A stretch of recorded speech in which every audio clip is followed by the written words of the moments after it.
اللہ اکبر۔ اللہ رب العزت قرآن مجید فرقان حمید میں ارشاد فرماتا ہے وَنُنَزِّلُ مِنَ الْقُرْآنِ مَا هُوَ شِفَاءٌ وَرَحْمَةٌ لِّلْمُؤْمِنِينَ وَلَا يَزِيدُ الظَّالِمِينَ إِلَّا خَسَارًا۔ قرآن میں سے جو حصہ بھی ہم نازل کرتے ہیں وہ ایمان والوں کے لیے باعث رحمت ہے اور باعث شفا ہے۔ وَلَا يَزِيدُ الظَّالِمِينَ إِلَّا خَسَارًا، اور وہ خسارہ ہے یا گھاٹا ہی گھاٹا ہے ان کے لیے جو اللہ اس کے رسول کے منکر ہیں، بد عقیدہ ہیں یا ظالمین ہیں، فسق و فجور میں جو مبتلا ہیں، جن کو قرآن نے ظالمین سے تعبیر کیا ہے، ان کے لیے قرآن میں گھاٹا ہی گھاٹا ہے۔ قرآن مجید فرقان حمید 114 صورتوں پہ مشتمل ہے۔ ہر صورت کے اپنے معجزات ہیں، اپنے کمالات ہیں، اپنے فیض و برکات ہیں اور اپنے کرشمات ہیں، لیکن کچھ صورتیں ایسی ہیں کہ ان کو جو فضیلت حاصل ہے یا جو اللہ رب العزت نے ایک خاص شان یا امتیاز بخشا ہے وہ دوسری صورتوں کو حاصل نہیں ہے۔ مثال کے طور پہ سورہ طٰہٰ یا سورہ یاسین، یہ دو سورہ مبارکہ ایسی ہیں کہ جب شریعت ساقط ہو جائے گی، قرآن کی تلاوت ساقط ہو جائے گی، جنتی جنت میں چلے جائیں گے، جہنمی جہنم میں چلے جائیں گے، تو ان دو صورتوں کی تلاوت تب بھی جاری رہے گی، سورہ یاسین کی اور سورہ طٰہٰ کی۔ یعنی جو اہل جنت ہیں وہ ہمیشہ ہمیشہ کے لیے سورہ یاسین کی اور سورہ طٰہٰ کی تلاوت کرتے رہیں گے۔ اب یہ شان کسی اور صورت کو حاصل نہیں ہے، یا یہ امتیاز جو ہے وہ قرآن مجید کی بقیہ جو 112 صورتیں رہ جاتی ہیں ان کو حاصل نہیں ہے۔ اسی طرح سورہ اخلاص یعنی قل هو اللہ احد، جو امتیاز، جو شان یا جو فضیلت اس صورت کو حاصل ہے وہ دیگر صورتوں کو حاصل نہیں ہے۔ اسی طرح سورہ مزمل، سورہ والضحیٰ اور سورہ کوثر۔ اب یہاں بات جو ہے وہ دو حصوں میں تقسیم ہو جائے گی، پھر انشاءاللہ ہم اپنے موضوع پہ آ جائیں گے، آپ نے توجہ کے ساتھ سننا ہے۔ ایک ہے سورہ اخلاص اور دوسری طرف میں نے 3 صورتوں کے نام لیے ہیں، سورہ مزمل، سورہ والضحیٰ 30واں سپارہ اور سورہ کوثر وہ بھی 30واں سپارہ۔ ان 3 صورتوں کو جو فضیلت حاصل ہے وہ دیگر کو نہیں ہے۔ جو قل هو اللہ احد سورۃ اخلاص کو فضیلت یا شان یا ایک امتیاز حاصل ہے وہ دیگر صورتوں کو یا ان 3 صورتوں کا جن کا میں نے نام لیا ہے یہ ان کو حاصل نہیں ہے۔ سورۃ اخلاص ایسی سورہ مبارکہ ہے یا سورہ اخلاص کا معجزہ یہ ہے یا سورہ اخلاص کے فیض و برکات ایسے ہیں یا سورہ اخلاص کی فضیلت یا سورہ اخلاص کا امتیاز ایسا ہے کہ یہ قاری کو پکڑتی ہے اور اللہ کی بارگاہ میں جا کے کھڑا کر دیتی ہے، یعنی پڑھنے والے کو یہ پکڑتی ہے اور اللہ کی بارگاہ میں لے جا کے کھڑا کر دیتی ہے۔ اللہ کا قرب، اللہ کی معرفت، اللہ کی محبت جو سورہ اخلاص سے ملتی ہے وہ قرآن کی کسی اور سورت سے ممکن نہیں ہے، جبکہ سارے قرآن سے نفع ہے، لیکن جو خاص امتیاز اللہ رب العزت نے سورہ توحید کو بخشا ہے وہ کسی اور سورہ مبارکہ کو نہیں ہے۔ اب یہاں تک بات سمجھ آ گئی؟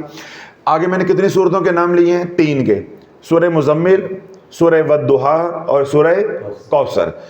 اب یہ جو 3 صورتیں ہیں یہ اپنے قاری کو پکڑتی ہیں اور بارگاہ رسالت میں جا کے کھڑا کر دیتی ہیں۔ اب یہ امتیاز یا یہ شان جو ہے کسی اور صورت کو حاصل نہیں ہے۔ تو آج جو ہمارا موضوع ہے وہ ہے بارگاہ رسالت میں رسائی، بارگاہ رسالت میں رسائی۔ اللہ جب تک بارگاہ رسالت میں رسائی نہیں ہے بارگاہ الہی کی بھنک بھی نہیں پڑ سکتی۔ رسائی تو بہت بڑا لفظ ہے، بھنک بھی نہیں پڑ سکتی، کیوں اللہ رب العزت نے ایک نظام بنایا, ایک اصول ہے, قل ان کنتم تحبون اللہ فاتبعونی یحببکم اللہ. اس کا جو عارفانہ ترجمہ ہے وہ کیا ہے کہ اے میرے محبوب, جو تیرے نہیں ہیں وہ میرے بھی نہیں ہیں.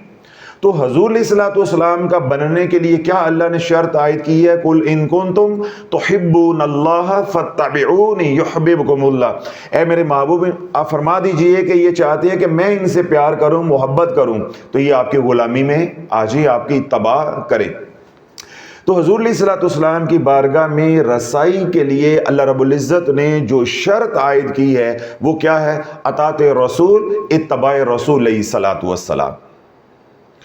اب اطاعت رسول ہوگی, اتباع رسول ہوگی, تو اطاعت رسول اور اتباع رسول کا کیا مطلب ہے کہ ہم ہر وہ کام کریں گے جو اللہ کے نبی علیہ الصلوۃ والسلام نے کیا یا کرنے کا حکم دیا, اور ہر اس کام سے روکیں گے جس کام سے اللہ کے نبی علیہ الصلوۃ والسلام نے امت کو یا مجھ آپ کو رکنے کا حکم دیا.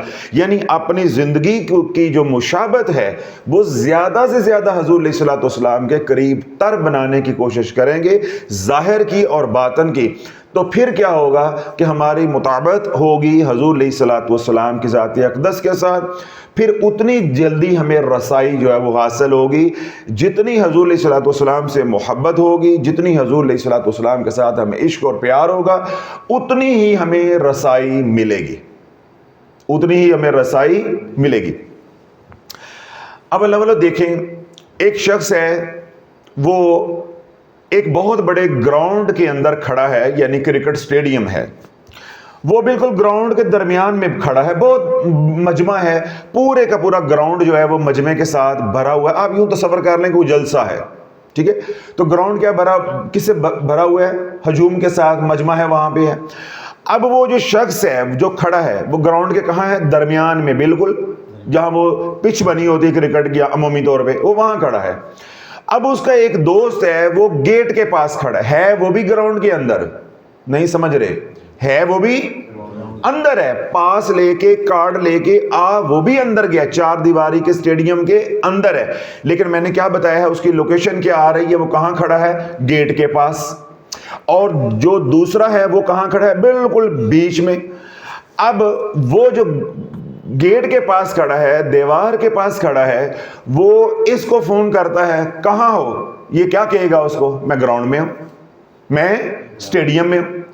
اب وہ کیا کہے گا, تم کہاں ہو, وہ کہے گا میں بھی سٹیڈیم میں ہوں. دونوں کہاں ہیں, سٹیڈیم میں. فرق کتنا ہے, ایک درمیان میں کھڑا ہے اور ایک کھڑا ہے گیٹ کے پاس. اب وہ پوچھے گا کہ تم کہاں کھڑے ہو, تم کہاں کھڑے ہو, یعنی یہ جو درمیان میں کھڑا ہے پچ کے پاس یا گراؤنڈ کے درمیان میں, یہ اس کو پوچھے گا کہ تم کہاں کھڑے ہو, وہ کہے گا بالکل سورج کے نیچے کھڑا ہوں.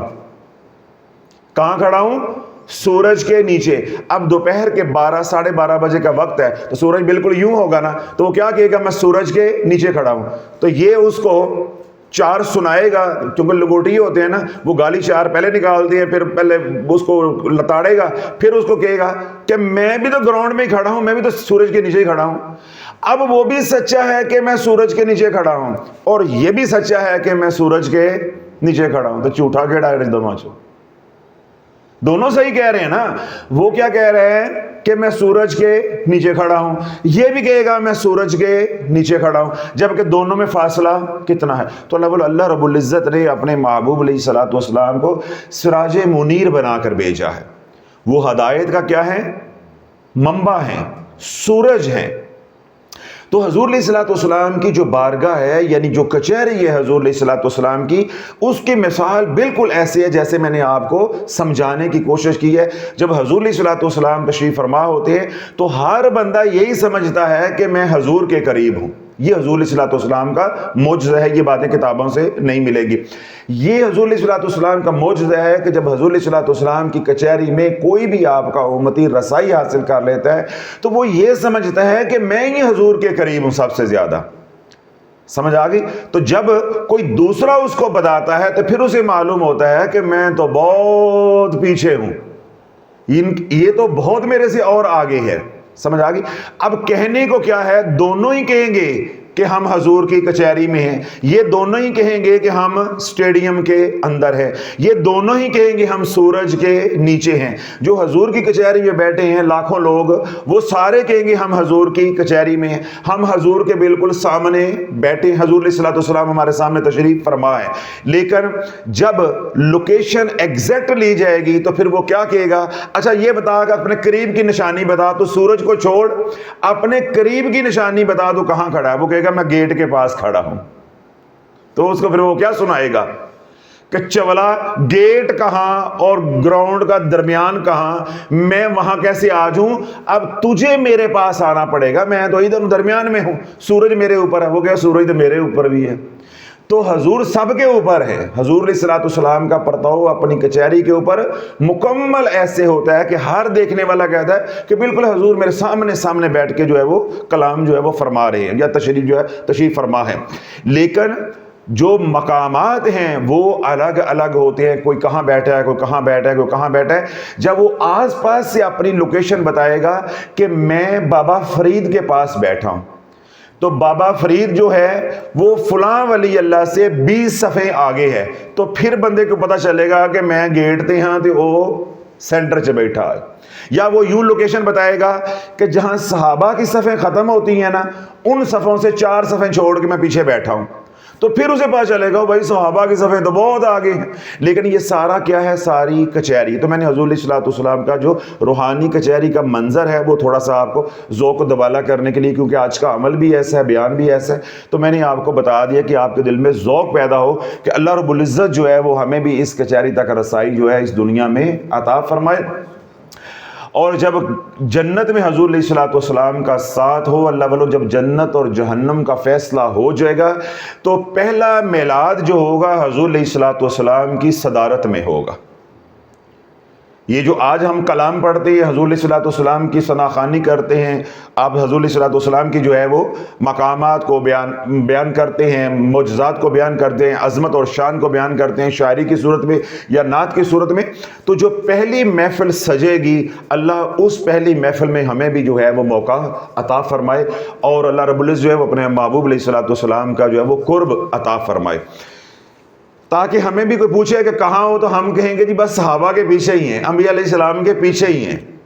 سمجھ آ گئی؟ تو اللہ بولو ایسی محفل کے اندر کوئی گیٹ کے پاس بھی ہے تو تب بھی بہت بڑا اعزاز ہے کہ وہ حضور علیہ الصلوۃ والسلام کی نظروں میں۔ تو میں عرض یہ کرنا چاہ رہا ہوں کہ یہ جو سورۃ اخلاص ہے یہ پڑھنے والے کو بارگاہ الہی میں لے جاتی ہے، اور سورہ مزمل، سورہ والضحیٰ اور سورہ کوثر پڑھنے والے کو حضور علیہ الصلوۃ والسلام کی بارگاہ میں لے جاتی ہیں۔ آج سورہ کوثر اور سورہ والضحیٰ ہمارا موضوع نہیں ہے، آج ہمارا موضوع ہے سورہ مزمل۔ سورہ مزمل کے اوپر آج سے کم و بیش 5 یا 6 مہینے پہلے میں نے تفصیل کے ساتھ بیان کیا، اس کے اندر میں نے اس کے سارے کمالات کو، معجزات کو، پھر میں نے خود بھی تھوڑی بہت باتیں بتائی کہ میں نے اس کی ریاضت جو وہ کیسے کی، پھر اس کی زکوٰۃ دینے کا طریقہ، اس کے پڑھنے کے طریقے، وہ سارے کے سارے میں نے بتائے ہیں۔ اس لیے وہ تمام حضرات جو یہ بیان سننے کے بعد عمل کرنے کا ارادہ کر لیں تو ان کے لیے میں یہ کہوں گا کہ وہ جب عمل کرنے لگیں تو پہلے تلاش چینل پہ جا کے سورہ مزمل کا جو 5-6 مہینے پہلے بیان اپلوڈ ہوا ہے اس کو تفصیل کے ساتھ سنیں، تاکہ ان کے تمام سوالات کے جوابات جو ہے وہ ان کو تسلی بخش مل جائیں، تاکہ ان کو یکسوئی حاصل ہو، اس کے بعد وہ عمل کریں۔ انشاءاللہ اللہ سننا جو ہے وہ بیڑا پار لگا دے گا۔ سورہ مزمل کے بارے میں اللہ کے نبی علیہ الصلوۃ والسلام کا ارشاد پاک ہے کہ جس نے جس مقصد کے لیے سورہ مزمل پڑھی اللہ اس کو اس کے مقصد میں کامیابی عطا فرما دے گا۔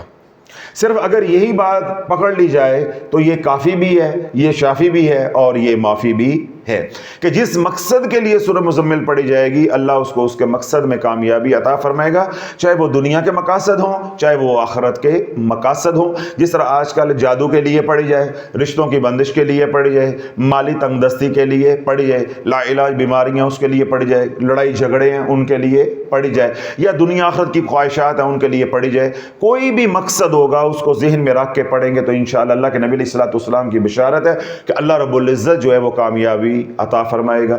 اس لیے حضور علیہ الصلوۃ والسلام نے ارشاد فرمایا کہ جس نے سورہ مزمل مفلسی تنگ دستی کی حالت میں پڑھی اللہ اس کو اس حالت سے نکال دے گا، جس نے بیماری کی حالت میں پڑھی اللہ بیماری کی حالت سے نکال دے گا، جس نے مشکل کی حالت میں پڑھی اللہ اس کو مشکل کی حالت میں بھی نکال دے گا۔ اب اگلی بات کیا ہے کہ سورہ مزمل پڑھنی کس وقت ہے؟ اللہ والو میں کئی بیانات کے اندر یہ بات کہہ چکا ہوں کہ جو آپ کو رسالے کے اندر، یوٹیوب کے اوپر یا کتابوں کے اندر اجازت عام ملتی ہے وہ اجازت عام نہیں ہوتی۔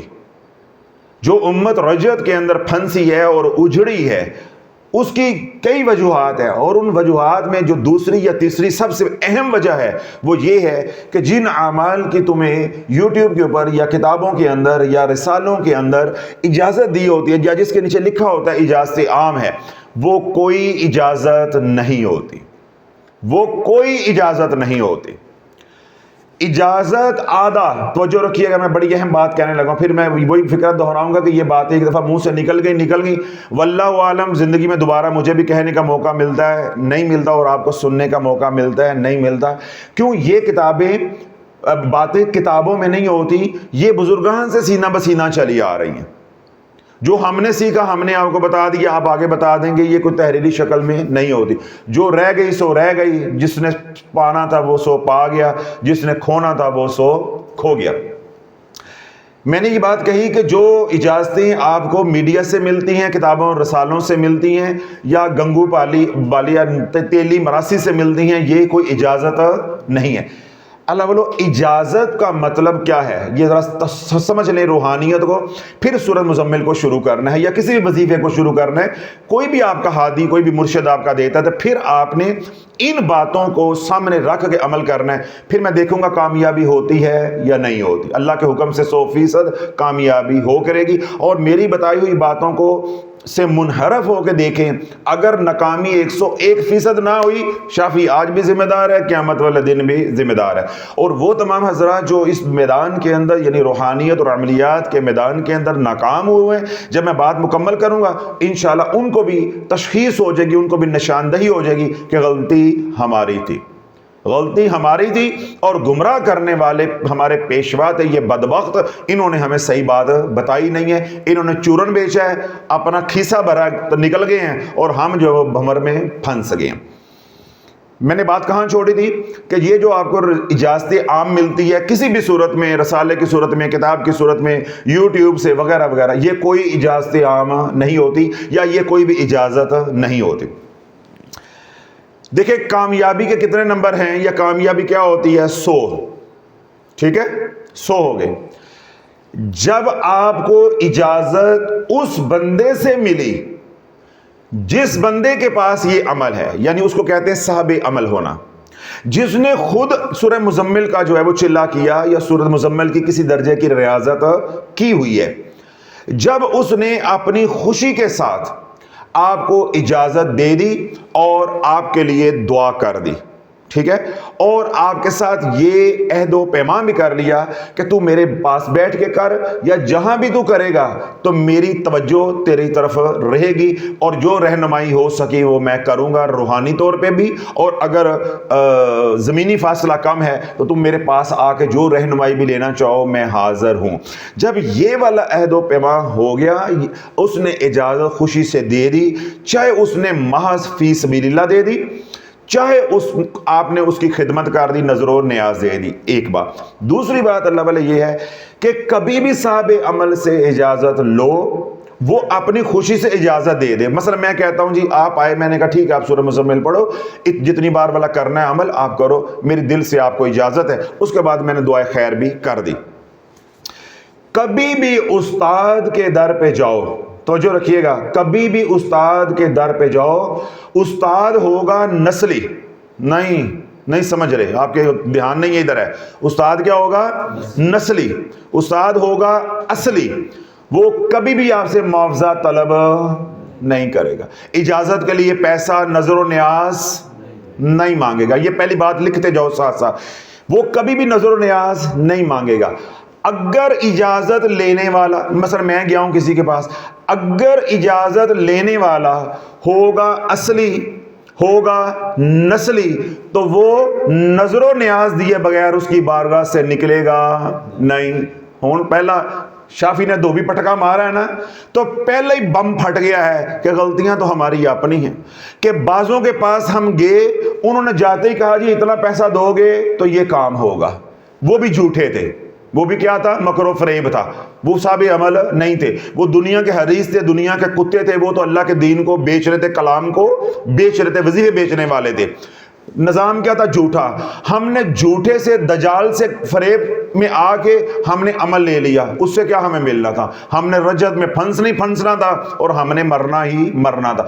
اب آپ تھوڑا سا چلے جو سوشل میڈیا پہ, یہ جو سب لوگ تمہیں اجازتیں عام دے رہے ہیں, یہ کس لیے دے رہے ہیں؟ یہ تو نوٹ چھاپ رہے ہیں, یہ تو نوٹ چھاپ رہے ہیں, ویڈیو بنا کے, بیان کر کے, یا رسالے کتابیں چھاپ کے.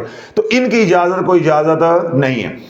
پھر جس سے آپ نے اگر زندگی میں کسی بھی عمل کی اجازت لی ہے, تو اگر اس نے نظر و نیاز نہیں مانگا, وہ تھا نسلی اور اصلی, تو آپ کیا ثابت ہوئے ہیں؟ ہن میں نہ بولنا تو چنگا ہے نا, میری بھی عزت رہ جائے گی, تہاڈی بھی رہ جائے گی. دنیا میں ساری دنیا بیان سن رہی ہے, وہ کہے گی حضرت صاحب نہ سانو گھر دا چھڈیا جائے تے نہ باہر دا چھڈیا جائے. اب اگر یہ اصلی اور نسلی ہے تو تم کیا نکلے ہو؟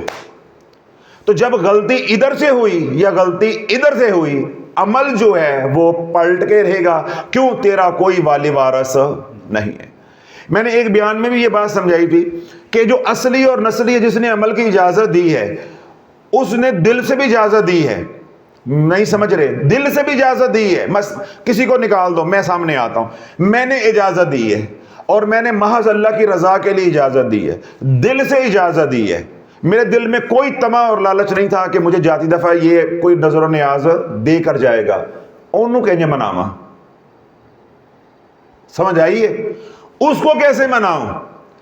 اللہ اپنے دوستوں کی توہین برداشت نہیں کرتا. رب کو معلوم ہے کہ اس نے سورہ مزمل میں مقام پانے کے لیے, سورہ مزمل کا عامل بننے کے لیے اپنی زندگی قربان کی ہے.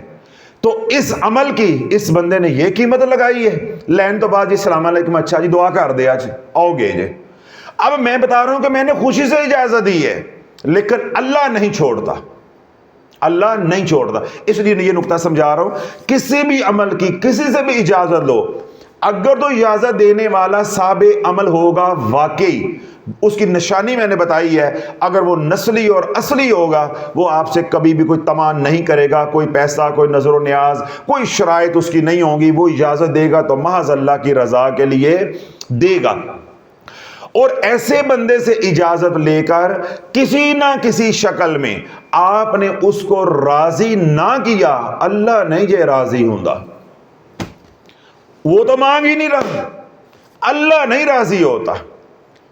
کہ تجھے میرے بندے کی بارگاہ میں آنے کی تمیز نہیں ہے, ادب نہیں ہے, تو تجھے میری بارگاہ میں آنے کی تمیز کیسے ہو جائے گی, ادب کیسے ہو جائے گا؟ اب میں آپ کو اس کی دلیل دیتا ہوں.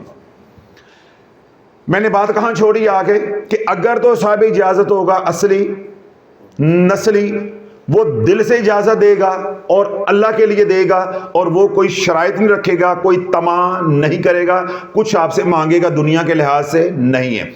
اور اگر آپ اصلی اور نسلی نہیں ہو, تو آپ نے کہا جی السلام علیکم میں جاننا پہ ہوں, تو میں نے کیا بات کہی, اللہ چھوڑے گا نہیں. اب اللہ کیوں نہیں چھوڑتا, اس کی دلیل دینے لگا. اللہ اس لیے نہیں چھوڑتا کہ یہ جو تمام اوراد و وظائف یا ریاضت مجاہدہ آپ کر رہے ہیں, اس کا مقصود اور مطلوب کیا ہے؟ اللہم انت مقصودی و رضا کا مطلوبی ہے, اللہ تو ہی میرا مقصود ہے, تیری رضا ہی میرا مطلوب ہے. ہم نے پہنچنا کہاں ہے؟ اللہ تک. تو اللہ نے تو جاتے ہی پوچھ رہے ہیں, ہاں کی لے کے آیا ہے. اللہ نے کوئی شرج شرم نہیں, اللہ نے تو جاتے ہی یہ پہلا سوال کرنا ہے, مرنے کے بعد بھی, اور جو دنیا میں اپنے آپ کو مار کے اللہ کی بارگاہ میں پہنچتے ہیں, اللہ نے کہنا ہے میں اللہ ہاں, پر مجھے یہ بتا میرے واسطے کی لے کے آیا ہے. یہ ہم شرماتے ہیں. میں پیر ہوں, میرے پاس کوئی آئے تو میں کہوں ہاں میرے لیے کیا لے کر آئے ہو, ہماری مائیں بہنیں بیٹیاں آتی ہیں، میں ان سے کہوں آپ آئیو پنڈی سے، اسلام آباد سے، کراچی سے، فلاں سے، بلوچستان سے، کوئٹہ سے، میرے لیے کیا لے کر آئیو، تو میں تو مر گیا نا، زمین میں ہی اتر گیا، بندہ خاندانی چوں بھی نہیں کر سکتا، بول بھی نہیں، یعنی کمینے پن کی انتہا ہے، کمینے پن کی انتہا ہے۔ ہم تو اس کو عیب سمجھتے ہیں کہ بھائی میں کسی کو کہوں کہ میرے لیے کیا لے کر آئے۔ اللہ کا نظام اور ہے، ہمارا نظام اور ہے۔ اللہ نے تو جاتے ہی پوچھنا ہے کہ کیا لے کر آئے ہو، اور وہ جو لے کر آئے ہو ہمارے لیے وہ کمینہ پن اس لیے ہے کہ ہم جب کہتے ہیں کہ کیا لے کر آئے ہو، وہ اپنی ذات کے لیے ہوتا ہے۔ یہاں بڑا اہم نقطہ ہے، اس کو توجہ کے ساتھ سننا ہے۔ ہم جب کہتے ہیں ہاں بھائی لاہور سے آئے ہو، میرے لیے کیا لے کر آئے ہو، خالی آتا کہ شرم نہیں آئی تینوں اتنی دوروں آندے، اب یہ کیا ہو گیا؟ کمینہ پن ہو گیا، ٹھیک ہے، ہرس ہو گیا، لالچ ہو گیا، تو اس کو ہم کیا کہیں گے؟ عیب ہے۔ جب اللہ فرماتا ہے ہاں کیا لے کر آئے ہو، وہ اپنی ذات کے لیے نہیں کہتا، وہ بھی تیری ذات کے لیے کہتا ہے، تاکہ تو مجھے کچھ اعمال دے تو میں جنت میں تجھے اعلیٰ مقام دے دوں۔ بے نہیں روحانیت میں جب ہم رب کی بارگاہ کی طرف رسائی حاصل کرنے کی کوشش کر رہے ہوتے، یعنی مجاہدات ریاضات کر رہے ہوتے، چلا کشی کر رہے ہوتے، تو رب کی آواز یہ آتی ہے ہاں کی لے کے آئے ہیں، کی لے کے آئے ہیں، تو اب اس کو کیا کہو گے؟ میں خالی ہاتھ آیا ہوں، خالی ہاتھ آیا ہوں، تو رب کہے گا خالی ہاتھ ہے تو جا پیچھے دوبارہ آ۔ تو جب رب نے پیچھے کر دیا دوبارہ آئے، تو روحانیت میں اس کا مطلب ہے کہ کم و پیش 12 سال آپ کے 12 سال زندگی کے تباہ ہو گئے۔ بارگاہ رسالت میں آپ کو ایک بار حکم مل گیا، کہہ دیا گیا انتظار کرو، سمجھ لو میرے زندگی کے 12-14 سال ضائع ہو گئے۔ بارگاہ الہی سے حکم آ گیا کہ ابھی انتظار کرو یا دوبارہ کرو، سمجھ لو آپ کے 12-14 سال زندگی کے کھڈے لگ کے ضائع ہو گئے۔ ہمارے ہاں 12-14 سال جوانی کے ہوتے ہیں۔ دیکھنا ایک بندہ ہے وہ 30 سال کی عمر میں ریاضت کر رہا ہے، اب اس کی اگلی بار جو فائل جو ہے وہ دوبارہ آتی ہے، عمر ہو جاتی 45 سال۔ جو 45 سال کی عمر میں ریاضت کر رہا ہے، جب دوبارہ فائل ٹیبل پہ آتی تو عمر ہو جاتی 60 سال۔ ہم تو بالکل جو ہے فارغ ہو جاتے ہیں، لیکن وہاں ایک بار نہ ہو گئی تو دوبارہ جب آپ کا کیس جائے گا، دوبارہ جب آپ کی فائل جائے گی، زندگی کے 12-14 سال آپ کے گزر چکے ہوں گے۔ تو اللہ جو مطالبہ کرتا ہے کہ میرے لیے کیا لے کر آیا ہے، وہ اللہ کا مطالبہ یا اللہ کا ہم سے مانگنا ہمارے ہی لیے ہوتا ہے، اس کی اپنی ذات کے لیے نہیں ہوتا، وہ ان تمام عیبوں سے پاک ہے۔ سبحان ربک رب العزت عما یصفون وسلام علی المرسلین والحمد للہ رب العالمین۔ ان آیات کے اندر اللہ نے یہی مضمون کو تو بیان کیا ہے کہ اللہ ہر طرح کے عیبوں سے پاک ہے، نہ ذات میں نہ صفات کے اندر۔ تو اللہ رب العزت جو بندہ کسی سے اجازت لینے کے لیے جاتا ہے، تو جب وہ نہیں مانگتا تو دینے والا بن مانگے بھی اس کو نہیں دیتا۔ کیوں؟ دینے والے کو یہ شعور ہونا چاہیے کہ میں اس کو نہیں دے رہا، میں اللہ کو دے رہا ہوں اور اللہ کی رضا کے لیے دے رہا ہوں۔ تو رب کہتا ہے کہ تو دنیا میرے نام پہ نہیں لٹا سکا، تو میں اپنا قرب تیرے نام کر دوں، میں اپنی معرفت تجھے دے دوں۔ تجھے دنیا ابھی اتنی پیاری ہے کہ میرے نام کے اوپر اس نے سورہ مزمل کی اجازت دی، میرا قرآن دیا، میرا کلام دیا، پورا طریقہ دیا، تو تو نے میرے نام کے اوپر جو ہے کوئی نظر و نیاز نہیں دی، کوئی خوشی کا اظہار نہیں کیا۔ بس اللہ والو یہی پہلی وجہ ہے کہ وظائف کی دنیا میں ہمارے ناکام ہونے کی، وظائف کی دنیا میں ہمارے ناکام ہونے کی۔ اب آپ کو یہاں تک یہ بات بھی سمجھ آ گئی کہ جب بھی کسی سے اجازت لیں گے تو اجازت لینے والا اگر اصلی ہوگا تو نسلی ہوگا تو وہ طمع نہیں کرے گا، وہ شرائط نہیں رکھے گا، وہ دنیا کی کوئی بھی نعمت آپ سے نہیں مانگے گا یا مطالبہ نہیں کرے گا۔ اور کرنے والے کی طرف سے غلطی کیا ہوگی کہ جب آپ اس کا حق نہیں ادا کرو گے تو وہ تو نہیں کوئی تقاضا کرے گا، مگر اللہ آپ کو نہیں چھوڑے گا اور آپ کے ناکام ہونے کے امکانات روشن ہو جائیں گے۔ یعنی ناکامی اب سمجھو کہ اب آپ کا مقدر بن گئی، ایک بات۔ دوسری بات یہ ہے کہ جو میں نے یہ کہا کہ یہ جو آپ کو اجازتیں ملتی ہیں، جی فلاں کو اجازت ہے، جی سب کو اجازت ہے، یا اجازت عام نیچے لکھا ہوتا ہے، یہ کوئی اجازت نہیں ہے۔ اللہ جب کسی صاحب عمل سے اصلی اور خاندانی بندے سے، اصلی اور خاندانی بندے سے، صاحب عمل بندے سے جب آپ کو کسی عمل کی اجازت مل گئی، آپ سمجھ لو کہ آپ اللہ کا اتنا شکرانہ ادا کرو کہ آپ کا 50% کام ابھی ہو گیا ہے۔ تو جب آپ کا 50% کام ہو جائے تو شکرانہ بندہ ہے کہ نہیں؟ تو جڑا نہیں دے گا اللہ چھوڑے گا؟ ساری باتیں اب اس کے ساتھ جڑتی جائیں گی بخود بخود. آپ کو سمجھ آتی جائے گی کہ ہم وظائف کی دنیا میں ناکام کیوں ہوتے ہیں, یا ہم روحانیت کی دنیا میں چل کیوں نہیں پاتے, یا ہمیں رجت کے اندر کیوں پھنسایا جاتا ہے, یا ہم رجت کے اندر کیوں پھنس جاتے ہیں. ہماری یہ حرکتیں ہوتی ہیں. صاب عمل سے اجازت مل جانے کا مطلب ہے کہ بن کیے تیرا 50% کام ہو گیا ہے. 50% بن کیے. سورہ مزمل یا ایھا المزمل, یہ بولے بغیر تجھے 50% اس کا فیض منتقل ہو گیا ہے. میرے پاس فرض کیا فیضان ہے سورہ مزمل کا, تو میں نے کسی کو خوشی سے اجازت دے دی, تو جو میری زندگی کی کمائی ہے وہ 50% بن محنت کیے تجھے منتقل ہو گئی. تو جس کے اوپر میں زندگی کی محنت لوٹا رہا ہوں, تو میں نہیں اس سے مانگ رہا, وہ چھڑتا ہے, وہ چھوڑتا ہے. اب وہ کیا کہتا ہے, لَإِن شَكَرْتُمْ لَأَزِيدَنَّكُمْ, جتنا تم شکر ادا کرو گے میں اتنا دیتا جاؤں گا. اب یہاں پہ یہ ہے کہ جو لینے والا ہے, جو سائل ہے, اس کا شکرانہ بنتا ہے, اس کے اوپر شکرانہ واجب ہے. جب وہ واجب کو ادا نہیں کرے گا, اس راہ میں وہ ایک قدم بھی نہیں اٹھا سکتا. یہ نفل نہیں ہے, یہ واجب ہو گیا. کیا ہو گیا؟ واجب ہو گیا. جس طرح اللہ کا شکر واجب, اللہ کا شکر واجب, والدین کا شکر واجب, استاد کا شکر واجب. تو یہ جو مرشد پکڑا یہ استاد ہی تو ہے. تو اب یہ آپ کے اوپر واجب ہو گیا. جب اللہ نے ہمیں کوئی نعمت دی تو اس کا شکر ادا کرنا واجب ہو گیا. والدین نے ہمیں پالا, ان کا شکر ادا کرنا, ان کی خدمات کا اعتراف کرنا واجب ہو گیا. اساتذہ نے ہمیں پڑھایا, ان کا شکر ادا کرنا واجب ہو گیا. ایسے کسی مرشد سے آپ نے کوئی عمل لیا, جیسا سورہ مزمل کی آج بات ہو رہی ہے, جب اس نے بن ریاضت کی آپ کو اتنا نواز دیا کہ جب کہ آپ کچھ بھی نہیں ہیں, تو آپ کے اوپر شکر کیا ہو گیا؟ واجب. جب اس واجب کو ادا نہیں کرو گے, یہ واجب دیوار بن کے آگے کھڑا ہو جائے گا. لالا یہ پوری دنیا ہے اور قیامت تک کا وقت ہے, کوئی شے ملنے والی نہیں ہے. سمجھ آ گئی بات؟ اس لیے میں نے کہا تھا کہ یہ باتوں کو نوٹ کرتے جاؤ, یہ کتابوں سے ملنے والی نہیں ہے. آج آپ کو سورہ مزمل کی اس کے عامل سے جو اصلی بھی ہے اور نسلی بھی ہے, خاندانی بھی ہے, اور اللہ کی رضا کے لیے اجازت دینے والا ہے, اس نے جب اجازت دے دی 50% کام آپ کا کھڑے پاؤں کے اوپر ہو گیا. آپ ہے خوش نصیب, پہلی بات. باقی کتنا رہ گیا؟ 50%. آگے آ جاؤ.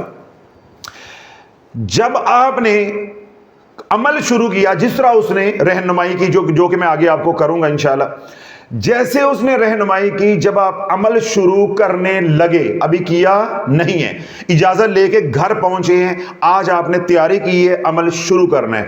عمل شروع کرنے سے پہلے جو اس نے خیرات بتائی ہوگی, جو طریقہ اس نے بتایا ہوگا, ویسے جب اللہ کی راہ میں خرچ کرو گے تو 20% کام آپ کا اسی وقت ہو گیا.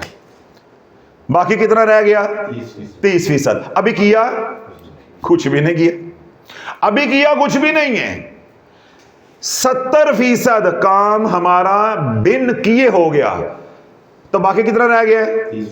30%. ذرا غلطیاں اپنی نوٹ کرنی ہے کہ ہم ایسے نہیں اجڑے اور ہمیں کیسے روحانیت میں اجاڑا گیا ہے. اب آپ نے جو انہوں نے بتایا تھا خیرات کا طریقہ, یا کوئی تعداد بتائی تھی, یا خون بہانا بتایا تھا, یا جو بھی تھا, وہ آپ نے آج کر دیا. کتنا کام ہمارا مکمل ہو گیا؟ 70%. ٹھیک ہو گیا. اب آپ نے جب ریاضت شروع کر لی, مثال کے طور پر سورہ مزمل کی بات ہو رہی ہے, تو سورہ مزمل کی ریاضت شروع کر لی, تو ریاضت کے دوران آپ دن رات درود پاک پڑھتے رہے, گناہوں سے بچتے رہے. درود پاک پڑھتے رہے, گناہوں سے بچتے رہے, آنکھوں کی حفاظت, رزق حلال کماتے اور کھاتے رہے, اپنی زبان کو گناہوں سے, غیبت سے روکتے رہے. یعنی موٹے موٹے جو گناہ کبیرہ ہیں, صغیرہ ہیں, ان سے اپنے آپ کو بچاتے رہے, اور دن رات کثرت سے درود پاک پڑھتے رہے. آپ کا 20% کام اگلا بھی ہو گیا. تو باقی کی نہ رہ گیا ہے, تو سارا زور 10 تے ہی ہے, تے 90 کی نے کرنا سی. امت نے سارا زور اس 10 پہ ڈالا ہوا ہے. حضرت صاحب کنی باری پڑھنا میں, حضرت صاحب ادھر ملا کے نہیں پڑھ سکتے, بندہ پوچھے یہ کوئی پراٹھا ہے کہ دہی چپا کے کھا سکنے یا چاہ ڈبو کے کھا سکنے ہیں؟ عورتوں نے ہمیں ایسے پاگل کیا ہوا ہے، اور اسی طرح کے ساتھ لے مرد بھی ہیں۔ میں پرسن حضرت صاحب میں نے پہلے وہ والا کر لیا تو ہن میں کر سکنا، یعنی سارا کوئی کھا لیا تو ہن سب میں بعد چاہ پی سکنا وا؟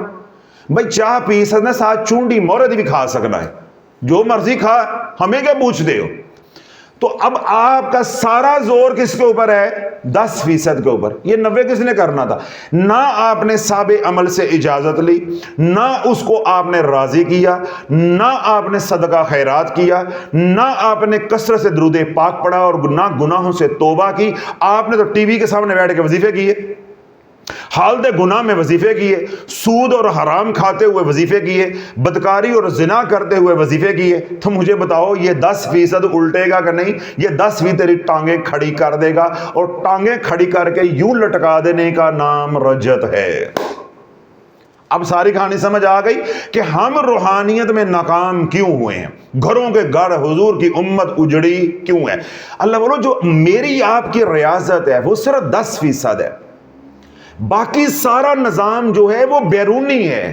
یہ کڑے کے اندر بیٹھ کے جو آپ نے کام کرنا ہے یہ 10% ہے۔ تو جب 90% صحیح نہیں ہوگا تو 10% کیسے؟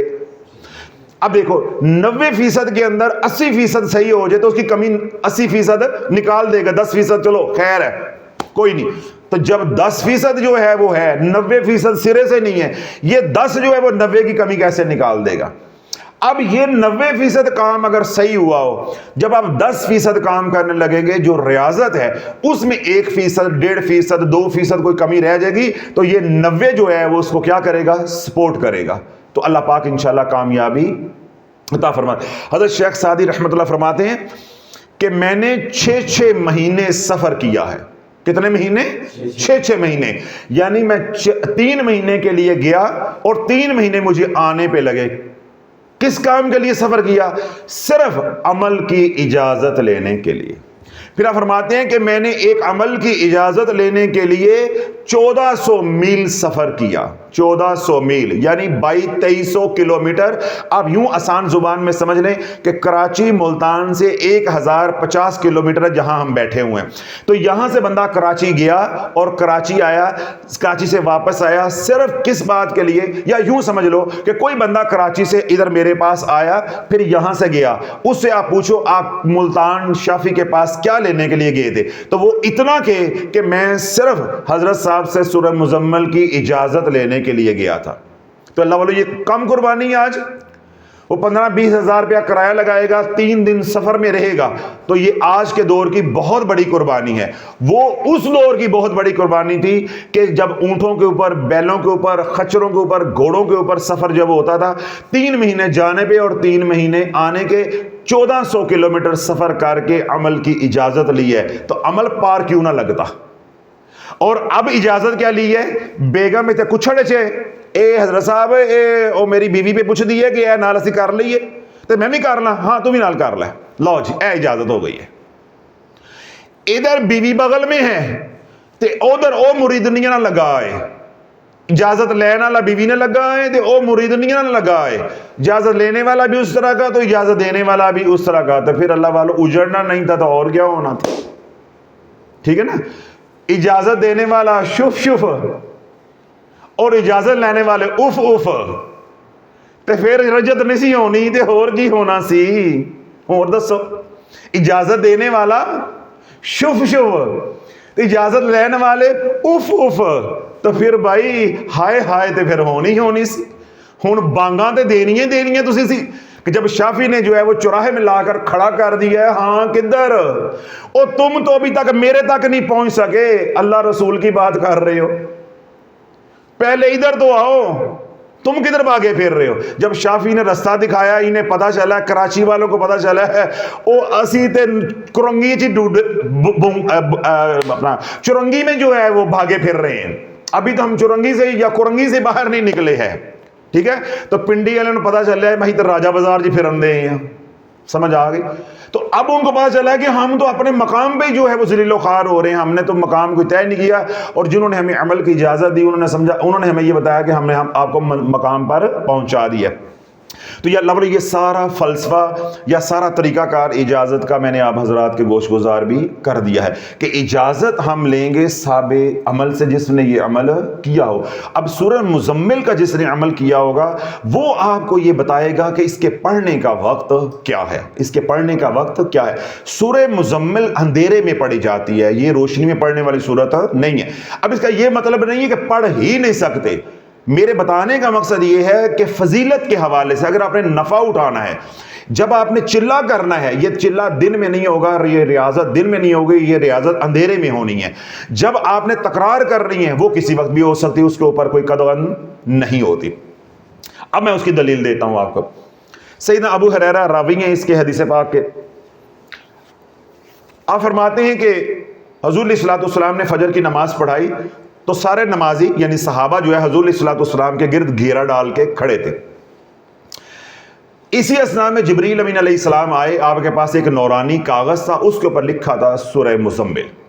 اس میں کیا لکھی ہوئی تھی؟ سورہ مزمل۔ تو اللہ کے نبی علیہ الصلوۃ والسلام کے حوالے انہوں نے کی اور عرض کی کہ یا رسول اللہ، رب چاروں مقرر فرشتے جبریل، میکائیل، اسرافیل، عزرائیل، چاروں مقرر فرشتوں کو گواہ بنا کے کہتا ہے کہ مجھے میری عزت و جلال کی قسم ہے، جو سورہ مزمل پڑھے گا میں اس کے سارے گناہوں کو معاف کر دوں گا، قبر کے عذاب کو ہٹا دوں گا، جہنم سے بری کر دوں گا۔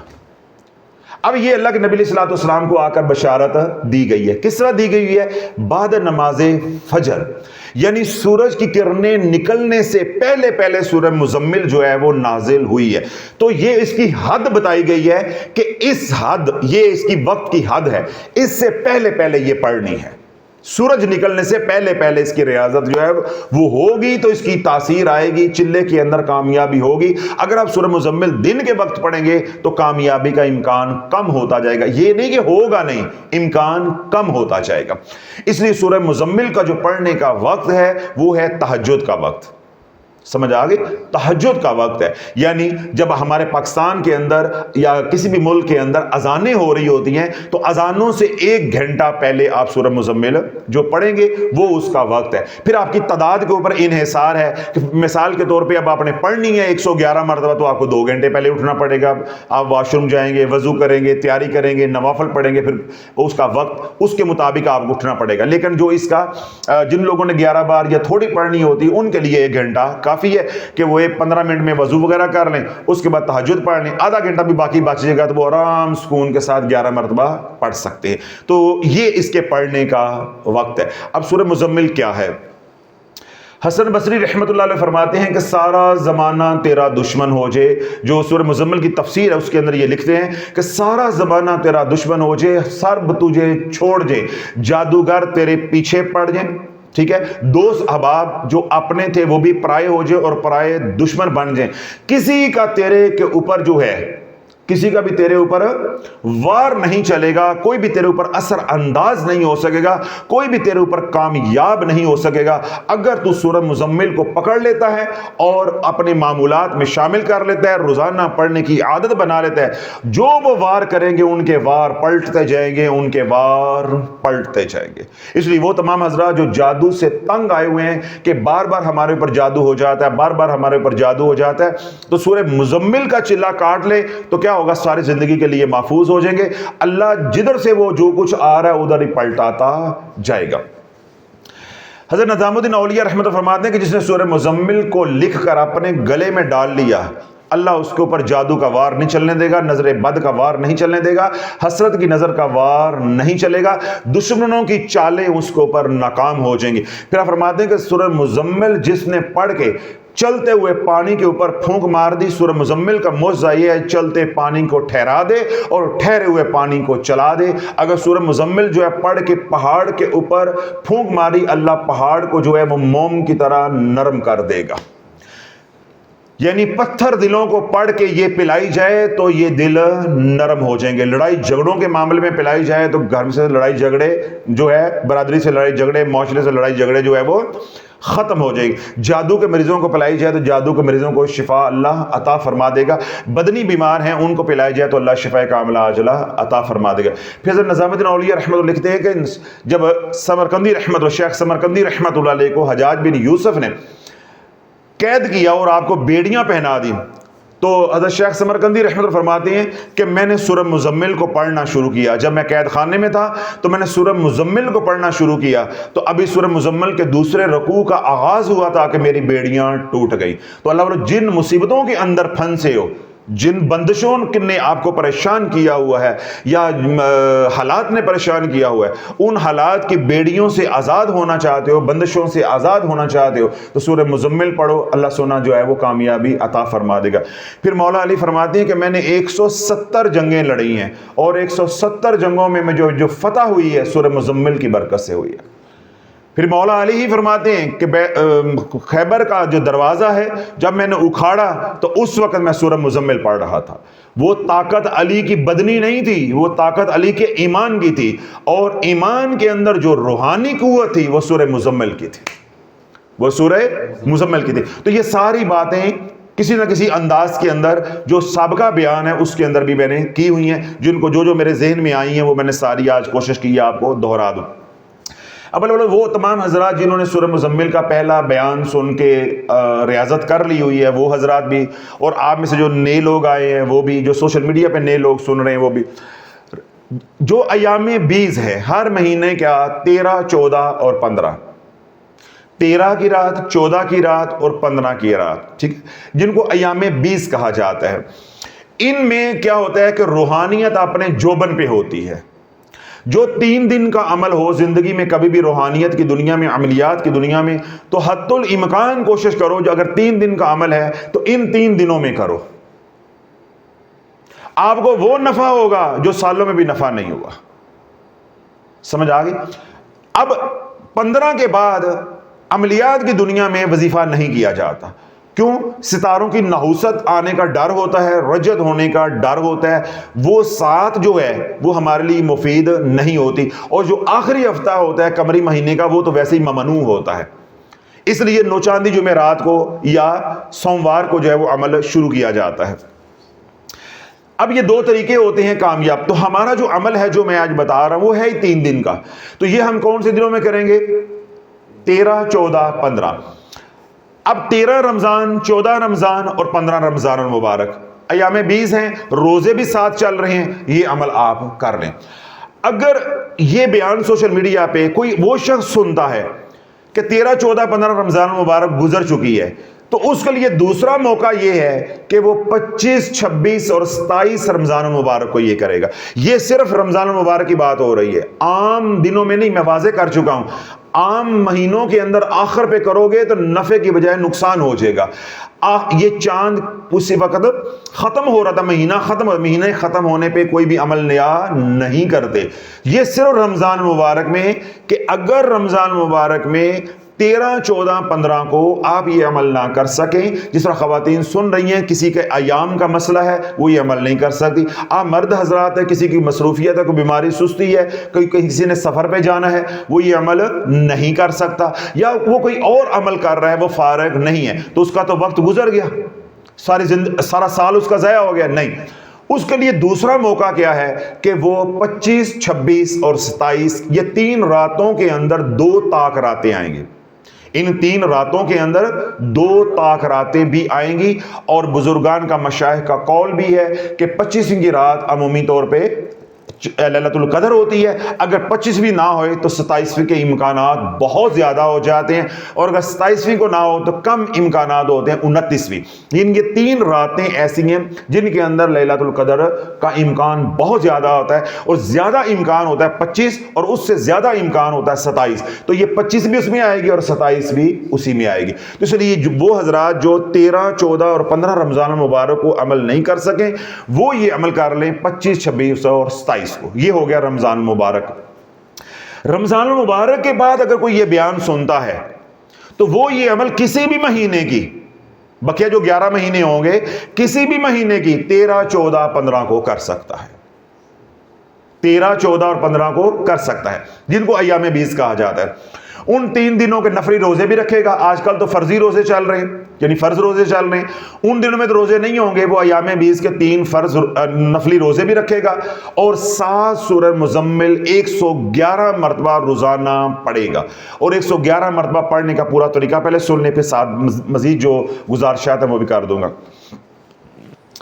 اب آپ نے وقت پہلے سن لیا کہ اس کا وقت کیا ہے، تہجد کا وقت، ٹھیک ہے. رمضان المبارک میں مشکل نہیں ہے، اور اگر عام دنوں میں بھی کریں گے غیر رمضان میں بھی تب بھی مشکل نہیں ہے، اللہ والو 3 دن کا تو سارا عمل ہے، ٹھیک ہے. تو پہلا ہم نے کیا کرنا ہے، اجازت. آپ پیچھے والی باتیں آ گئی. پہلا کیا ہو گیا، اجازت. اجازت میں نے آپ کو دے دی اور خوشی سے دے دی، اللہ کی رضا کے لیے دے دی. اب آپ نے 111 مرتبہ سورہ مزمل پڑھنی. تو دوسرا کام ہم نے کیا کرنا ہے، خیرات.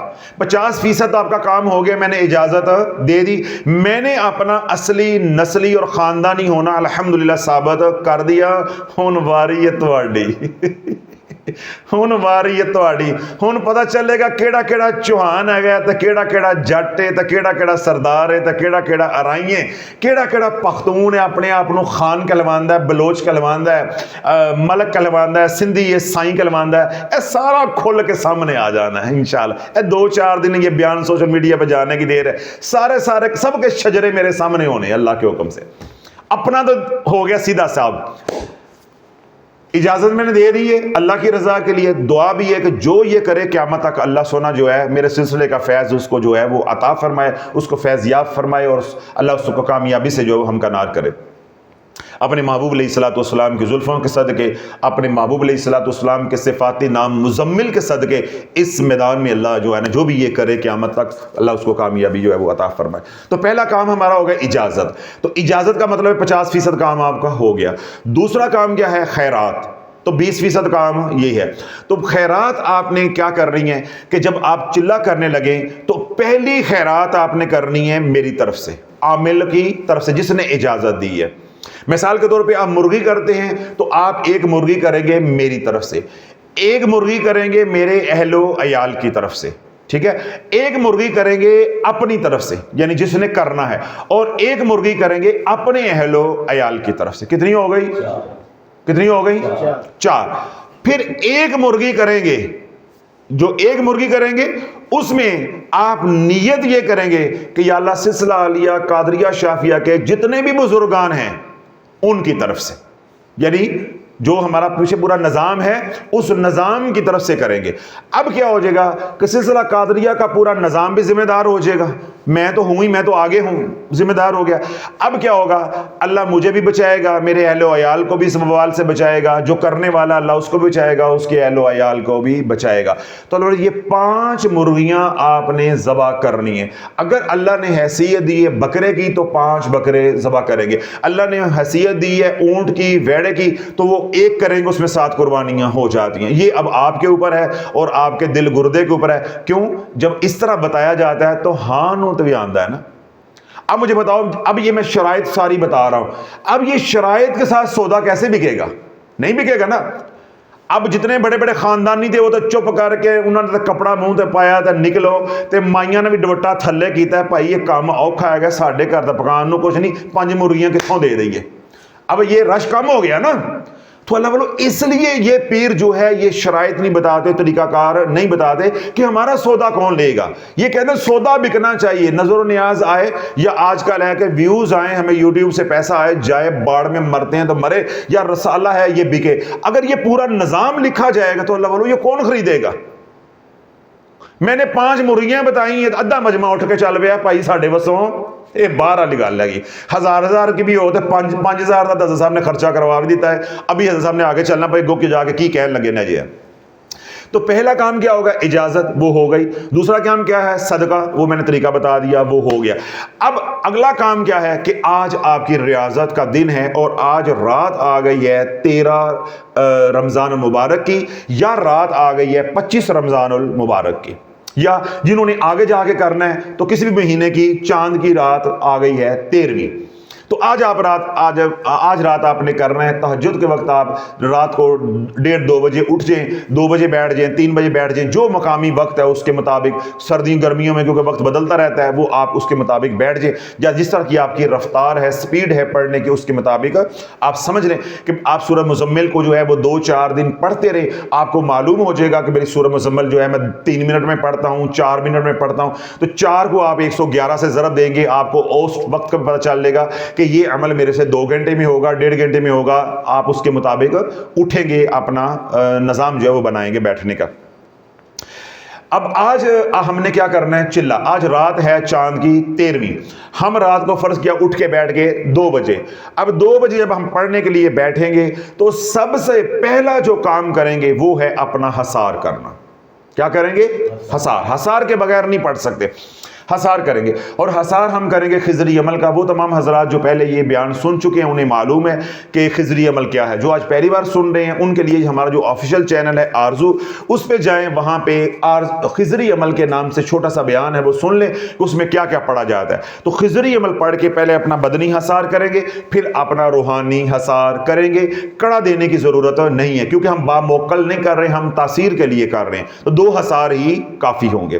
تو کتنے کام ہو گئے؟ 3. یعنی ہماری اجازت ہو گئی، ہمارا صدقہ ہو گیا، آج ہماری پڑھائی ہے تو ہمارا کڑا ہو گیا. اب جب کڑا دے لیا تو کڑا دینے کے بعد آپ پہلا کام کیا کریں گے کہ 1 بار سورۃ فاتحہ اور 3 بار سورۃ اخلاص بسم اللہ شریف کے ساتھ اول و آخر 1 بار درود پاک پڑھ کے آپ ایصال ثواب کریں گے سلسلہ عالیہ قادریہ شافیہ کے تمام بزرگان کو. پہلے حضور علیہ الصلوۃ والسلام کی بارگاہ میں ہدیۃً تحفۃً پیش کریں گے. ان کے وسیلہ جلیلہ سے تمام سلسلہ عالیہ قادریہ شافیہ کے بزرگان کو غوث پاک رضی اللہ عنہ سے لے کر سب کو جو ہے ان کی ارواح کو ایصال ثواب کریں گے، تاکہ وہ ارواح جب میں پڑھائی کر رہا ہوں کوئی شیطان کا خلل، کوئی جنات کا خلل آئے تو ان بزرگان کی ارواح میں سے کسی کی روح جو ہے وہ میری طرف پہرا دیتی رہے، متوجہ ہو. تو یہ پہلا ادب ہو گیا، پہلی شرط ہو گئی ہے.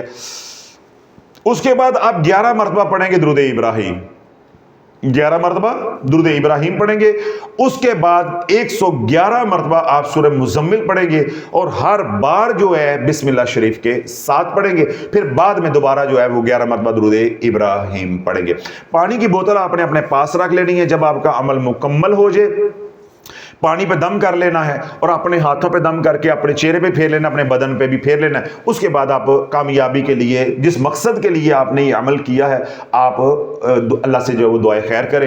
اس کے بعد آپ کا حصار آٹومیٹکلی ختم ہو جائے گا. اب آپ نفل پڑھیں، روزہ رکھیں، سحری کریں، افطاری کریں. اور عام دنوں میں بھی جب آپ نے رکھنا ہے تو آپ نے عمل یہ کرنا ہے تو کیونکہ آپ نے نفلی روزہ رکھنا ہے. اس کے بعد آپ اپنی سحری کریں، جو بھی آپ کے معمولات ہیں، فجر کی نماز کا وقت ہو گیا تو نماز پڑھیں، جو بھی آپ نے کرنا آپ فارغ ہیں. تو یوں 3 دن آپ نے یہ عمل کرنا ہے. 3 دن عمل کرنا ہے. اور عمل کے دوران والا کام کیا ہے کہ کثرت کے ساتھ درود پاک پڑھنا ہے اور گناہوں سے بچنا ہے. یہ آپ کا 90% کام الگ ہے. اور جو 3 دن آپ نے ریاضت کی ہے وہ کام تفصیل کے ساتھ میں پیچھے بتا کر آیا ہوں، وہ صرف کیا ہے 10% ہے. تو جب آپ کا 3 دن کا عمل مکمل ہو جائے تو پھر کیا ہوگا کہ آپ دوبارہ خیرات کریں گے. کیا کریں گے؟ دوبارہ خیرات کریں گے. اب دوبارہ جب خیرات کریں تو وہ یہ نہیں میری طرف سے الگ ہوگی، میرے بچوں کی طرف سے الگ ہوگی، آپ کی طرف سے الگ ہوگی، آپ کے بچوں کی طرف سے الگ ہوگی، تمام بزرگان کی طرف سے الگ ہوگی. نہیں، وہ پہلے ہو چکی ہے. اب جو خیرات ہوگی یہ کہلاتی ہے شکرانہ. کیا کہلاتی ہے؟ شکرانہ. اس میں آپ 1 مرغی کریں، 101 مرغی کریں، 1 ویڑا کریں، جو اللہ نے آپ کو دیا ہے. یہ اظہار تشکر ہے، خوشی ہے کہ آپ اللہ کی بارگاہ میں شکر ادا کریں. 2 رکعت نماز شکرانہ ادا کریں. اس کے بعد گھر میں میٹھے چاول پکا لیں، دیگ منگوا لیں، خون بہا لیں، جو کرے وہ ساری خوشیاں آپ کی. جیسے آپ اللہ کے ساتھ آئی لو یو کرنا چاہتے ہیں آپ کریں کہ اللہ نے میرے اوپر یہ کرم کر دیا کہ میں نے خیر و عافیت یہ عمل کر لیا. یہ ہزار تشکر ہے.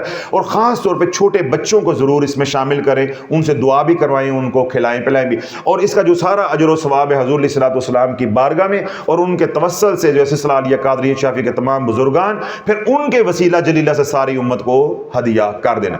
اب کیا ہوا کہ اب آپ سورہ مزمل کے ادنا عامل بن گئے ہیں، چھوٹے عامل بن گئے. اب آپ نے سورہ مزمل ساری زندگی 3 ترتیبیں ہیں اس کی، ساری زندگی 11 مرتبہ پڑھتے رہنا ہے. کتنی بار؟ 11 مرتبہ. 7 بار. کتنی بار؟ 7 بار. کتنی بار؟ 5 بار. تو جے بالکل ہی حد حرام ہو تو کم از کم 1 بار. یہ 3-4 ترتیبیں ہیں جو میں نے بتا دی ہیں اس عمل کو ہاتھ میں رکھنے کے لیے. اگر عمل ہاتھ میں رکھنا ہے مضبوطی کے ساتھ تو 11 بار، 9 بار، 7 بار، 5 بار، 3 بار، 1 بار. کسی بھی طاق عدد کے اندر آپ پڑھتے رہیں گے تو یہ عمل آپ کے ہاتھ میں رہے گا.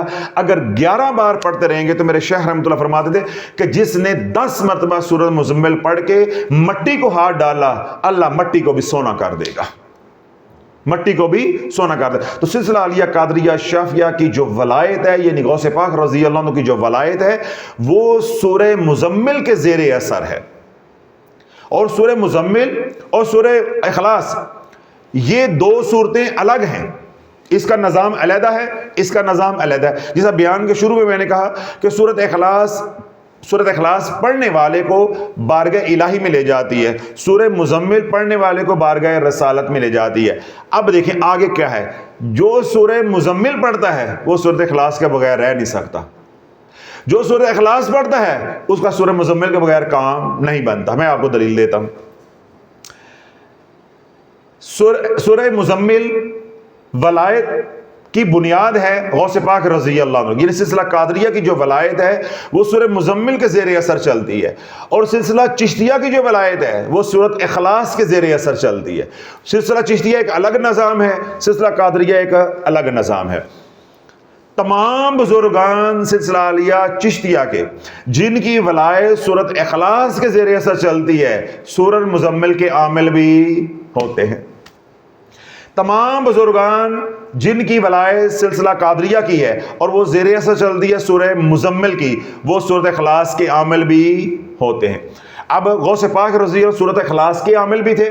اسی طرح بابا فرید رحمۃ اللہ علیہ, خواجہ بن چشتی اجمیری رحمۃ اللہ علیہ, قطب الدین مختار کاکی رحمۃ اللہ علیہ, عثمان حرومی رحمۃ اللہ علیہ, مخدوم صابر پاک رحمۃ اللہ علیہ, نظام الدین اولیاء رحمۃ اللہ علیہ, یہ تمام بزرگان سب کے سب سورہ مزمل کے عامل تھے.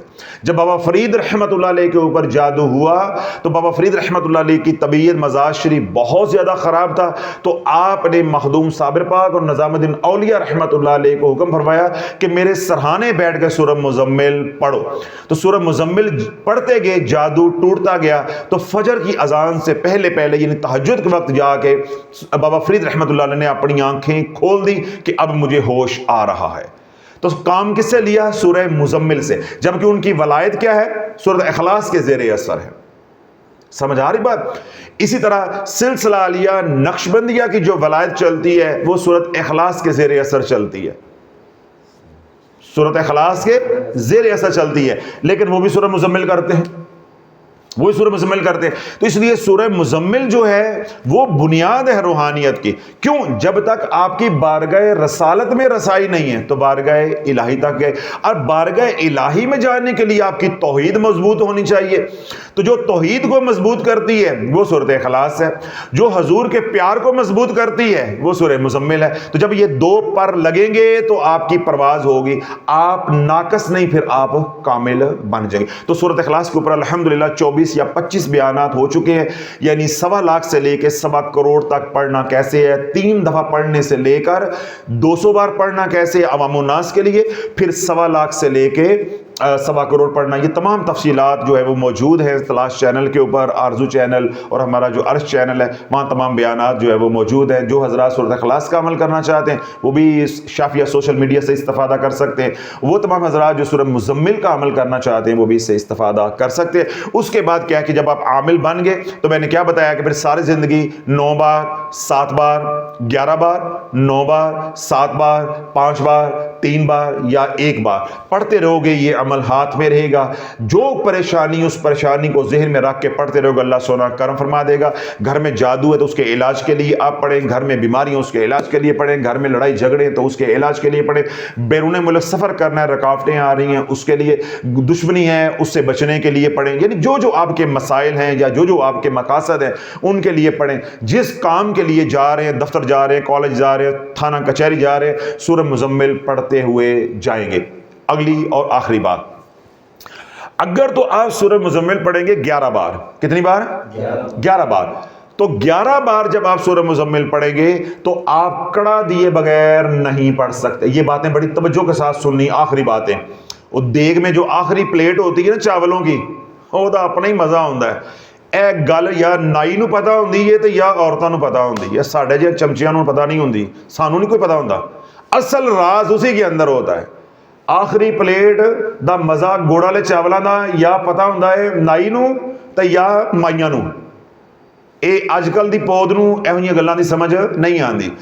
اب یہ جو آخری بات ہے یہ توجہ کے ساتھ اس لیے سننی ہے کہ اگر آپ نے 11 مرتبہ سورہ مزمل چلتے پھرتے پڑھنا شروع کر دی سب کچھ اجڑ جائے گا. یہ وہ دور نہیں ہے، یہ صحابہ کا دور نہیں ہے کہ چلتے پھرتے پڑھتے رہو. بیٹھ کے پڑھنی ہے، لیکن یہ شرط ختم ہو جائے گی کہ ایک ہی جگہ بیٹھنا ہے، جہاں مرضی بیٹھ کے پڑھ لے. حصار کر کے پڑھنی ہے. خضری عمل کا حصار ہوگا، پھر 11 بار پڑھیں گے، 9 بار پڑھیں گے، 7 بار پڑھیں گے، 5 بار پڑھیں گے. جب بھی کسی نماز کے بعد پڑھنی ہو خضری عمل تو آپ نے پڑھنا ہی ہوتا ہے، تو بس 7 سورہ مزمل بھی پڑھ لے، الگ سے آپ کو محنت کرنے کی ضرورت نہیں رہ جائے گی. اور اگر آپ نے کوئی ایمرجنسی کے لیے پڑھنی پڑ جاتی، وہ کام ہے، کسی کو دم کرنا ہے یا پانی دم کر کے دینا ہے، تو ایک بار جب پڑھنی ہے تو پھر حصار کرنے کی ضرورت نہیں ہے. اول و آخر ایک بار درود پاک پڑھیں گے اور سورہ مزمل پڑھ دیں گے. اس کے ساتھ جڑی اگلی بات، سورہ مزمل پڑھیں گے 11 بار تو درود پاک بھی اول و آخر 11 بار. سورہ مزمل پڑھیں گے 9 بار تو درود پاک بھی اول و آخر 9 بار. یعنی جتنی تعداد میں سورہ مزمل پڑھی جائے گی اتنی تعداد میں درود پاک اول و آخر ہوگا، اور درود پاک ہوگا درود ابراہیم. درود ابراہیم. اب یہاں پہ یہ سوال نہیں ہوگا کہ دوسرا نہیں پڑھ سکتے. اگر دوسرا سوال کرو گے تو تشریف سیدھی تھی ویسی. جس طرح بتا رہا ہوں، جس طرح ہم نے کیا ہے آپ نے ایسے ہی آگے کرنا ہے، کیونکہ عمل کی شرط یہ ہوتی ہے کہ جیسے بتانے والے نے بتایا ہے ویسے ہی کرو گے تو وہ عمل رہے گا. اس کے اندر کوئی بھی آپ ٹچ لگاؤ گے تو وہ عمل میرا نہیں رہ جائے گا، وہ نئی چیز بن جائے گی. وہ پھر آپ جانو اور آپ کا کام جانے. جس طرح لوگ جو ہے خضری عمل پڑھتے ہیں تو اس کے اول و آخر درود شافیہ کبیر ہے، کوئی کچھ پڑھتا ہے کوئی کچھ پڑھتا ہے. جب آگے سے سوال کرتے ہیں ہم کیا کہتے ہیں؟ جو مرضی پڑھو، عیش کرو عیش کرو. جتنے اینے ڈبے نے تم ہی ڈب جائیں گے تو کہڑا فرق پین لگا ہوئے. کوئی ایک آدھ مریا ہوئے نا گھر تو بندے نے ہوتا بھی ایک مر گیا دو مر گئے، جب سارے ہی مرے ہوں تو بندہ کہتا تم ہی مر جائیں گا تو کہڑا فرق پین لگا گا. تو اب ہم اس قدر خود بھی جو نا ڈیسپریٹ ہوئے ہیں کہ یار جب سمجھا کے مر جاتے ہیں امت سمجھ کے راضی نہیں ہے تو بھائی تو پڑھ کے دیکھ لے، تو جو مرضی پڑھ، عیش کر، پڑھ کے دیکھ لے. جدو ٹنگیا جائیں گا نا اتے ہوئے گا تو اتوں بانگا دویں گا تینوں تھلے شافی صحیح نظر آئے گا. وہ ڈراؤن ویو آئے گا نا شافی دا، بالکل ہر طرف نظر آئے گا ایسے سے گھوم کے، خواباں بھی نظر آئے گا شافی. پھر تو یہ بات سمجھ آئے گی شافی کی کہ جنج کہیے اونج کرید ہے. تو لوگ کرتے ہیں، کوئی شافیہ کبیر پڑھ رہا ہے، کوئی صغیر پڑھ رہا ہے، کوئی ساتھ خضری درود خضری دا ٹوچ لائی آند ہے، وہ اپنی فنکاریاں کر رہے ہیں. تو ہم کوئی جی میں صلی اللہ علیہ وسلم میں کہ تو یہ بھی نہ پڑھیا کر، تو اونج ہی پڑھ لیا کر. ہو سکتا تیری شریعت میں نماز کے درود کے بغیر نماز بھی ہو جاتی ہو، تو تنوں اے تکلیف کرنے کی لوڑ پئی ہے، تو اس کے بغیر ہی پڑھ لیا کرو. اس لیے ہم نے کیا کہہ دیا، جب لوگ نہیں باز آتے ہم کہتے جو مرضی پڑھو. تو آپ کو کھل کے بتا دیا ہے کہ اس کے ساتھ درود ابراہیم ہے. اپنی منمانی نہیں کرنی. جس عمل کے اندر ذرا سا بھی آپ فرق ڈالیں گے، کوئی پاسورڈ آپ کو دیا جائے، آپ ایک ڈاٹ کا بھی فرق ڈالیں گے، کیا وہ پاسورڈ چلے گا؟ اللہ بولو سمجھنے کی کوشش کرو. یہ سختیاں نہیں ہیں یا آپ یہ سمجھے میں سختی کر رہا ہوں، یہ اصول ہے کہ آپ اپنی مرضی سے ایک ڈاٹ ادھر ادھر نہیں کر سکتے. آپ ایک ڈاٹ بھی ادھر ادھر کر دیں گے وہ پاسورڈ نہیں چلے گا. یہاں تک کہ جو پاسورڈ ہے وہ اسمال لیٹر کے اندر ہے، آپ کیپٹل لیٹر کے اندر لکھ لیں وہ چل جائے گا. کیپٹل لیٹر کے اندر ہے آپ سمال کرنے چل جائے گا. تو درود شافیہ کبیر وہ کیا ہے؟ کیپٹل ہے. درود شافیہ صغیر کیا ہے؟ سمال ہے. تو جہاں کیپٹل اور سمال یہ دنیا میں نہیں چلتا تو ادھر چل جائے گا. نہیں، پاکستانی اور مسلمان کو اس وقت سمجھ نہیں آ سکتی.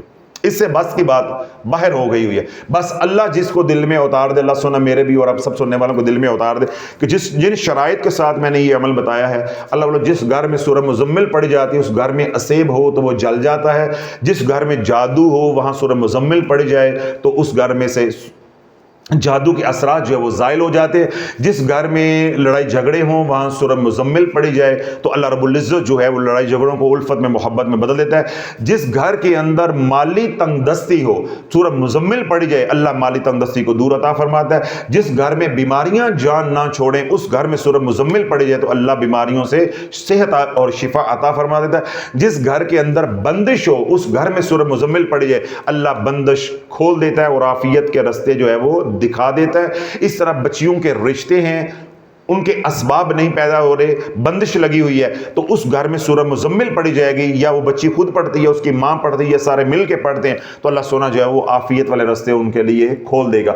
دنیا کے مقاصد ہیں یا آخرت کے ہیں، چھوٹے ہیں یا بڑے ہیں، ایک بار آپ عامل بن جائیں، اس کے بعد میں نے ترتیب بتا دی ہے، 11 بار، 9 بار، 7 بار، 5 بار، 3 بار، 1 بار، کوئی ایک ترتیب اپنے ہاتھ میں رکھ لیں، ساری زندگی عمل ہاتھ میں رہے گا، آپ کسی بھی عامل کے محتاج نہیں رہیں گے، اپنے مسائل کا علاج آپ خود کریں گے۔ آخری وارننگ، یہ آخری بات، یہ جو عمل لوگ کریں گے 111 والا، آپ کو صرف اس عمل سے فائدہ اٹھانے کی اجازت ہے اپنے گھر تک، اپنے گھر تک۔ مثال کے طور پہ یہ عمل میں نے کیا ہے، میں اپنی ذات کے لیے نفع اٹھا سکتا ہوں، اپنی بیوی بچوں کے لیے نفع اٹھا سکتا ہوں، اگر میرا کوئی کاروبار ہے، کوئی دفتر ہے، وہاں کوئی ملازم ہے، کوئی سٹاف ہے، کوئی میرے کولیگز ہیں، ان کے لیے میں نفع اٹھا سکتا ہوں، ان کو میں دم بھی کر سکتا ہوں، پانی پڑھ کر بھی دے سکتا ہوں، نقش بنا کر دینا ہو، سورہ مزمل لکھ کے بھی دینی ہو تو اس کی بھی اجازت ہے۔ اس سے باہر آپ کو اجازت نہیں ہے، اس سے باہر آپ کریں گے کیونکہ گھر کے اندر کریں گے، گھر کا ایک ماحول 19-20 کا فرق ہوتا ہے، ٹھیک ہے۔ باہر خدا نہ خواستہ آپ کسی کو کرتے ہیں، اس کو دم کرتے ہیں، اس کو نقش بنا کے دیتے ہیں، یا اس کو پڑھ کے پانی پہ دم کر کے پلاتے ہیں، وہ ہوا رجت کا مریض۔ اب آپ کو تو پتا نہیں ہے، وہ سارا کچھ آپ کے اوپر آئے گا، آپ کا عمل بھی فاسد ہو جائے گا، سارے کیے کرائے پہ پانی پھر جائے گا اور آپ بیڈ پہ پڑ جائیں گے، بستر پہ پڑ جائیں گے۔ یا وہ ہوا بہت زیادہ پرانا جادو کا مریض، اسیب کا مریض، مرگی کا مریض، نظر بد کا مریض، اور آپ کی روحانی طاقت اتنی نہیں ہے تو وہ عمل آپ کی طرف لوٹے گا اور آپ بیمار پڑ جائیں گے۔ کیونکہ میں نے یہ لفظ استعمال کیا تھا شروع میں، شاید آپ نے توجہ کے ساتھ نہیں سنا، کہ آپ ادنا عامل بن رہے ہیں۔ یہ عملیات کی دنیا کا پہلا قدم ہے، پہلا قدم ہے۔ تو پہلے قدم پہ جتنا آپ نفع اٹھا سکتے ہیں وہ میں نے کھل کے بتا دیا ہے کہ جب آپ عامل بن جائیں گے تو اپنے گھر بار کو آپ سنبھال سکتے ہیں، آپ کی کوئی فیکٹری ہے، کوئی دفتر ہے، کوئی دکان ہے، اپنے عملے تک آپ محدود رہ کے کام کر سکتے ہیں۔ لیکن آپ یہ کہیں کہ میں مسند بنا کے لوگوں کو دم کرنا شروع کر دوں تو بھائی اپنے ڈنڈا دے کرنا ہے، شافی ذمہ دار نہیں ہے۔ تو یہ بات میں نے کھل کے جو وہ بتا دی ہے، اور اللہ رب العزت جو ہے، آپ حضرات کو بھی اجازت ہے جو سوشل میڈیا پہ سنیں، ان تمام حضرات کو بھی اجازت ہے جو رمضان المبارک میں کرنا چاہتی ہے، اگر یہ بیان وقت پہ ان کی نظر کے سامنے سے گزر جاتا ہے تو وہ 13، 14 اور 15 رمضان المبارک کو کر لیں۔ اگر یہ بیان 13، 14، 15 کو وہ کسی کو سننے کا موقع نہیں ملا تو وہ پھر کر لے 25، 26 اور 27 رمضان المبارک کو۔ اور اگر کسی کو 25، 26، 27 کو بھی موقع نہیں ملتا تو پھر یہ کہ بقیہ 11 مہینوں میں کسی بھی مہینے کے اندر چاند کی 13، 14، 15، چاند کی یہ دوسرا نہیں ہے، چاند کی جو ہے 13، 14، 15 کو 3 روزے رکھ کے یہ عمل آپ کر سکتے ہیں۔ تمام حضرات کو اجازت، اللہ رب العزت جو ہے اپنے محبوب علیہ الصلوۃ والسلام کی امت کو اس عمل سے نفع اٹھانے کی توفیق عطا فرمائے۔ محض اللہ کی رضا کے لیے سارا کچھ یہ بتایا ہے، اس میں جو کمی کوتاہی رہ گی اللہ وہ بھی درگزر فرمائے، جو ہم نے بتایا ہے اللہ ہماری اس محنت کو، کوشش کو جو اپنی بارگاہ اقدس میں قبول منظور فرمائے۔ وہ تمام جو دکھی ہیں اللہ ان کے دکھ دور عطا فرمائے، جو سکھی ان کے سکھ میں برکتیں عطا فرمائے، جو بیمار ہیں ہسپتالوں میں ہیں، گھروں میں، جہاں بھی بیمار ہیں اللہ سب کو شفائے کاملہ عاجلہ عطا فرمائے۔ جنہوں نے دعاؤں کے لیے کہا ہے ان کے حق میں اللہ ہماری التجاؤں کو قبول منظور فرمائے، اور وہ تمام حضرات جو ہمارے لیے محبت بری، پیار بری دعائیں کرتے ہیں ان کے حق میں بھی اللہ ہماری دعاؤں کو قبول منظور فرمائے۔ جو مانگا ہے اللہ وہ بھی عطا فرمائے، جو نہیں مانگ سکے ہماری ضرورتیں اللہ رب العزت بن مانگے عطا فرمائے۔ سبحان ربک رب العزت عما یصفون وسلام علی المرسلین والحمد للہ رب العالمین۔